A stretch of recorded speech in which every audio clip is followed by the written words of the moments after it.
On the night of November 22nd, 1987, an ordinary television broadcast in Chicago was suddenly interrupted. The screen went black. Seconds later, a strange figure wearing a Max Headroom mask appeared on television. No one knew where the signal came from. The person spoke in bizarre phrases, made unsettling movements, and seemed to mock the television station itself. After roughly 90 seconds, the broadcast ended as suddenly as it had begun. Millions of viewers witnessed the incident that night. Television engineers, local authorities, and eventually the FBI launched an investigation. Yet decades later, the identity of the person behind the mask remains unknown. To this day, the Max Headroom Incident is considered one of the greatest unsolved broadcast hijackings in television history. The first interruption happened on Chicago's WGN-TV. Sports anchor Dan Roan was presenting football highlights when the picture suddenly began to shake. Within seconds, the broadcast disappeared.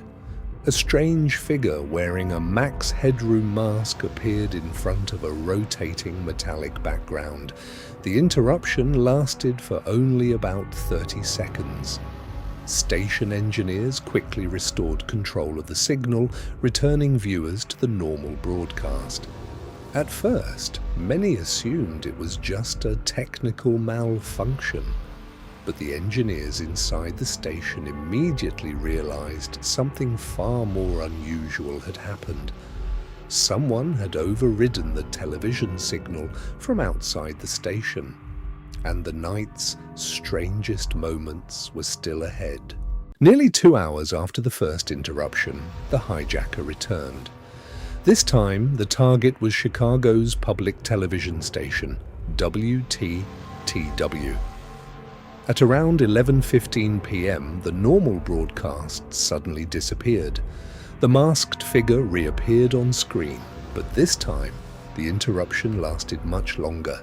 For nearly 90 seconds, the person spoke in bizarre phrases, made strange sounds, and behaved in increasingly unsettling ways.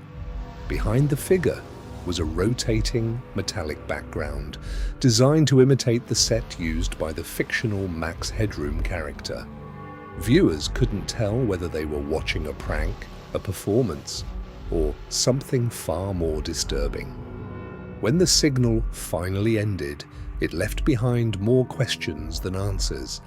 Even today, the footage is considered one of the strangest broadcasts ever aired on television. After the broadcast ended, people began replaying the footage over and over. Most of the masked figure's comments seemed meaningless. Some appeared to reference television shows of the time, while others made little sense at all.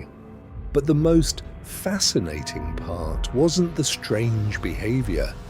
It was the technical achievement behind the hijacking. In 1987, overriding a live television broadcast required powerful transmission equipment and an advanced understanding of broadcast technology. Investigators believe the hijacker temporarily overwhelmed the station's signal with a stronger transmission. The FBI investigated the case but never identified the source of the broadcast. More than 3 decades later, the person behind the Max Headroom mask remains unknown. Nearly 4 decades have passed. Countless theories have tried to explain what happened. Some believe it was the work of experienced broadcast engineers.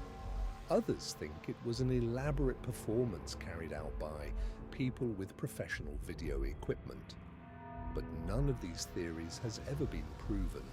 No one was arrested, no one ever confessed, and no new evidence has revealed who was behind the mask.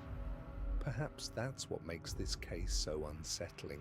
Millions of people witnessed the hijacking live, yet the identity of the person responsible remains a mystery, and perhaps it always will. This is Nexsoris, exploring the world's greatest mystery.